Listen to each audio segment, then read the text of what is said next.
ಅವರು ವಿಧಿವಶರಾಗಿದ್ದಾರೆ. ಮೈಸೂರಿನ ಅಪೋಲೋ ಆಸ್ಪತ್ರೆಯಲ್ಲಿ ಕೊನೆ ಉಸಿರೆಳೆದಿದ್ದಾರೆ. ವಯೋಸಹಜ ಕಾಯಿಲೆಯಿಂದ ಬಳಲ್ತಾ ಇದ್ರು ಜಾನಕಿ ಅಮ್ಮನವರು. ಇವರ ಸಾಧನೆಯನ್ನು ನೋಡ್ತಾ ಹೋದರೆ ನಾವು ಪ್ರತಿಯೊಬ್ಬ ಚಿಕ್ಕ ಮಗು ಕೂಡ ಗೊತ್ತು ಜಾನಕಿ ಅಮ್ಮನವರು ಯಾರು ಅಂತೇಳಿ. ಅತ್ಯದ್ಭುತವಾದಂತಹ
ಎಂಥವರಾದರೂ ಕೂಡ ತಲೆ ದೂಗ್ಬಿಡ್ರಿ.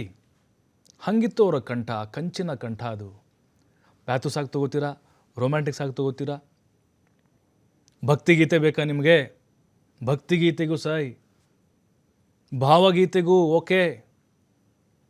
ಮತ್ತು ರಾಜ್ಕುಮಾರ್ ಅವ್ರ ಜೊತೆಗೆ ಹಲವು ಅತ್ಯದ್ಭುತವಾದಂಥ ಹಾಡುಗಳನ್ನು ಕೊಟ್ಟಿದ್ದಾರೆ ಎಸ್ ಜಾನಕಿಯವರು. ಇನ್ನೂ ಕೂಡ ಆ ಮಗುವಿನ ವಯಸ್ಸು ಅಂದರೆ ಮಗುವಿನ ವಾಯ್ಸು ಈಗಲೂ ಕೂಡ ಹಾಗೆ ಬರ್ತಾ ಇತ್ತು. ಆಸ್ಪತ್ರೆಯಲ್ಲಿದ್ದಾಗಲೂ ಕೂಡ ಅಷ್ಟೇ ಗುನುಗ್ತಾ ಇದ್ರು, ಹಾಗೆ ಏನೋ ಒಂದು ಬಾಯಿಲ್ ಬರ್ತಾ ಇತ್ತು. ತಮಿಳಲ್ಲೂ ಕೂಡ ಸಿಕ್ಕಾಪಟ್ಟೆ ಹಿಟ್ ಹಾಡುಗಳನ್ನು ಹಾಡಿದ್ದಾರೆ ನೋಡಿ. ಅವರು ಬಿಳಿ ವಸ್ತ್ರಧಾರಣೆ ಮಾಡ್ತಾ ಇದ್ರು. ಅವ್ರನ್ನ ಕಂಡ್ರೆ ಕೈ ಎತ್ತಿ ಮುಗಿಬೇಕು ಹಂಗೆ ಅನ್ನಿಸ್ತಾ ಇತ್ತು. ರಾಮ್ ಪ್ರಸಾದ್ ಅವರ ಯಜಮಾನರು, ಅವರ ಗಂಡ, ಅವರು ತೀರ್ಕೊಂಡ ಮೇಲೆ ಅವರು ಅಲೌಕಿಕ ಕಡೆಗೆ ಸ್ವಲ್ಪ ಜಾಸ್ತಿ ಗಮನ ಹರಿಸೋಕೆ ಶುರು ಮಾಡಿದರು ನೋಡಿ. ಎಲ್ಲ ಸಭೆ ಸಮಾರಂಭಗಳಿಗೂ ಕೂಡ ಬಿಳಿ ವಸ್ತ್ರವನ್ನು ಹಾಕೊಂಡು ಹೋಗ್ತಾ ಇದ್ರು. ಅಂದರೆ ತಮ್ಮ ಗಂಡ ವಿಧಿವಶ ಆದಮೇಲೆ ಅವರು ಈ ಒಂದು ಅಲೌಕಿಕ ಜೀವನದ ಕಡೆಗೆ ಮುಖ ಮಾಡೋಕ್ಕೆ ಶುರು ಮಾಡಿಬಿಟ್ರು. ಕನ್ನಡದಲ್ಲೂ ಕೂಡ ಅತ್ಯದ್ಭುತವಾದಂತಹ ಸಿನಿಮಾ ಗೀತೆಗಳನ್ನು ಹಾಡಿದ್ದಾರೆ ಎಸ್ ಜಾನಕಿ ಅಮ್ಮನವರು.